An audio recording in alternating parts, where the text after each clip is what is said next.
Airlangga Hartarto mengumumkan pengunduran dirinya sebagai Ketua Umum DPP Partai Golkar terhitung sejak Sabtu 10 Agustus lalu. Sehari sebelum mengundurkan diri, yaitu pada hari Jumat, Airlangga Hartarto dilaporkan bertemu Presiden Joko Widodo di Istana Kepresidenan Jakarta. Pada Senin 12 Agustus pagi, Koordinator Staf Sus Presiden, Ari Dwi Payana menyatakan pengunduran diri Hartarto sebagai Ketua Umum Partai Golkar itu tidak ada kaitannya dengan Presiden Joko Widodo. Pengunduran diri Bapak Airlangga Hartarto sebagai Ketua Umum Partai Golkar adalah pilihan atau hak pribadi beliau yang selanjutnya sepenuhnya menjadi urusan internal Partai Golkar. Jadi, tidak ada kaitannya sama sekali dengan Presiden, kata Ari. Ari mengatakan bahwa Airlangga tetap menjalankan tugasnya sebagai Menko Perekonomian di Kabinet. Sejumlah laporan menyebutkan Airlangga saat ini berada di Ibu Kota Negara atau IKN Nusantara untuk mengikuti sidang kabinet.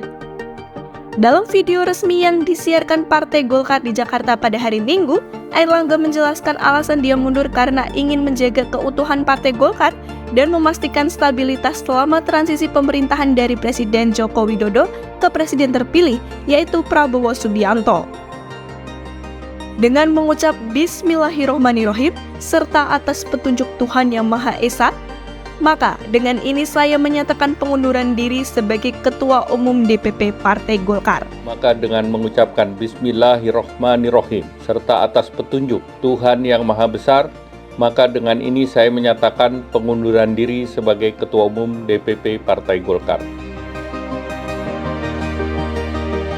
Setelah ini, kata Airlangga, Partai Golkar akan melanjutkan proses penunjukan Ketua Umum baru sesuai dengan ketentuan yang berlaku di internal.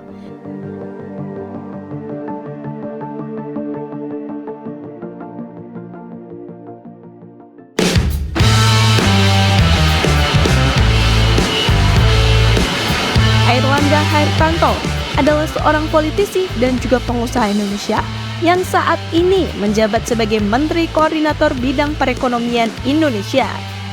Airlangga juga dikenal sebagai Ketua Umum Partai Golkar, salah satu partai politik terbesar dan tertua di Indonesia.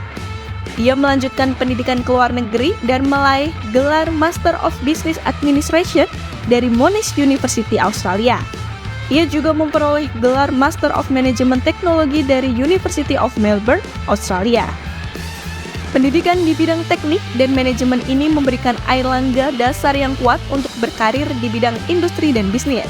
Selain itu, pengalaman pendidikan di luar negeri ini juga memperluas wawasannya tentang dinamika ekonomi global dan manajemen perusahaan yang kemudian sangat berguna dalam karir profesionalnya dan politik. Setelah mendapatkan gelar MBA dan Master of Management Technology, Airlangga memutuskan untuk kembali ke Indonesia dan meneruskan karirnya di bidang industri. Ia kemudian bergabung dengan perusahaan besar di Indonesia, termasuk PT Toyota Astra Motor dan PT Bakri & Brothers. Di perusahaan-perusahaan inilah Airlangga memegang posisi penting di bidang manajemen dan operasional yang memberikan pengalaman sangat berharga dalam memimpin organisasi besar. Pada tahun 2004, Airlangga mendirikan PT Citra Tubindo Engineering, sebuah perusahaan yang bergerak di bidang manufaktur dan layanan peralatan minyak dan gas. Di bawah kepemimpinannya ini, perusahaan ini berkembang pesat dan menjadi salah satu perusahaan pemain utama di industri, yaitu di industri peralatan minyak dan gas di Indonesia. Keberhasilan inilah menunjukkan kemampuan Airlangga dalam mengelola bisnis dan juga mengembangkan strategi perusahaan di sektor yang sangat kompetitif. Meskipun sukses di dunia bisnis, Airlangga merasa terpanggil untuk berkontribusi lebih besar bagi bangsa melalui dunia politik. Hingga pada tahun 2004, ia memutuskan untuk terjun ke dunia politik dan bergabung dengan Partai Golkar. Keputusan ini didorong oleh keinginannya untuk melanjutkan jejak ayahnya dan memberikan sumbangsih nyata bagi pembangunan Indonesia. Airlangga pertama kali terpilih sebagai anggota Dewan Perwakilan Rakyat DPR RI pada pemilu 2004. Sebagai anggota DPR, ia ditempatkan di Komisi 6 yang membidangi industri perdagangan dan investasi. Di komisi ini, Airlangga menunjukkan komitmen yang kuat untuk mendorong pertumbuhan industri nasional dan meningkatkan daya saing Indonesia di pasar global. Ia juga aktif dalam merancang undang-undang yang berkaitan dengan ekonomi dan perdagangan, serta memperjuangkan kebijakan yang mendukung dunia usaha. Setelah sukses menjadi salah satu periode sebagai anggota DPR, Airlangga kembali terpilih pada pemilu 2009. Kali ini ia ditempatkan di Komisi 7 yang membidangi energi, sumber daya mineral, riset, dan teknologi. Di komisi ini, ia memainkan peran penting dalam pengawasan dan perumusan kebijakan di sektor ekonomi dan sumber daya alam, termasuk dalam upaya memperbaiki regulasi dan tata kelola industri minyak dan gas di Indonesia. Karir politiknya mencapai puncak ketika ia diangkat sebagai Menteri Perindustrian oleh Presiden Joko Widodo pada tahun 2016. Sebagai menteri, ia bertanggung jawab atas pengembangan sektor industri manufaktur di Indonesia yang merupakan salah satu sektor paling strategis dalam perekonomian nasional. Selama menjabat sebagai menteri, ia mendorong berbagai inisiatif untuk meningkatkan daya saing industri nasional, termasuk melalui kebijakan yang mendorong penggunaan teknologi tinggi dan pengembangan industri berbasis digital. Ia juga memperkenalkan program Making Indonesia 4.0, sebuah inisiatif nasional yang bertujuan untuk mempersiapkan industri Indonesia menghadapi revolusi industri keempat. Program ini berfokus pada 5 sektor industri utama, yaitu industri makanan dan minuman, tekstil dan pakaian, otomotif, elektronik, serta kimia. Melalui program inilah, ia berharap dapat meningkatkan produktivitas dan efisiensi industri nasional, serta menciptakan lapangan kerja baru yang berkualitas. Selain itu, Airlangga juga mendorong pengembangan industri kecil dan menengah melalui berbagai program pemberdayaan dan akses permodalan. Ia berupaya memastikan bahwa tersebut dapat berkembang dan bersaing di pasar global, serta memberikan kontribusi yang lebih besar bagi perekonomian nasional.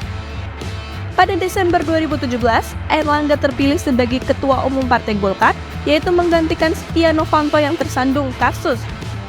Terpilihnya Airlangga sebagai Ketua Umum merupakan hasil dari konsensus internal partai yang menginginkan adanya kepemimpinan yang kuat dan bersih di tengah berbagai tantangan yang dihadapi Golkar.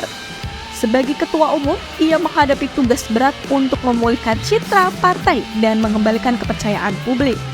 Ia memperkenalkan berbagai reformasi internal, termasuk upaya untuk meningkatkan transparansi dan akuntabilitas di dalam partai. Ia juga mendorong kader muda untuk aktif dalam partai dan memperkuat kaderisasi di semua tingkatan. Pada pemilu 2019, di bawah kepemimpinan Airlangga, Partai Golkar berhasil meraih 85 kursi di DPR RI, menjadikannya partai dengan jumlah kursi terbesar kedua setelah PDIP. Keberhasilannya ini menunjukkan kemampuan Airlangga dalam memimpin partai dan merumuskan strategi politik yang efektif. Setelah sukses memimpin Partai Golkar dan menjalankan tugasnya sebagai menteri, ia kemudian dipercaya oleh Presiden untuk menjabat sebagai Menteri Koordinator Bidang Perekonomian pada Oktober 2019. Sebagai Menko Perekonomian, Airlangga bertanggung jawab atas koordinasi kebijakan ekonomi di berbagai sektor termasuk industri, perdagangan, investasi, pertanian, dan infrastruktur. Ia juga terlibat dalam pembentukan dan pelaksanaan kebijakan Omnibus Law Cipta Kerja yang bertujuan untuk meningkatkan iklim investasi dan menciptakan lapangan kerja.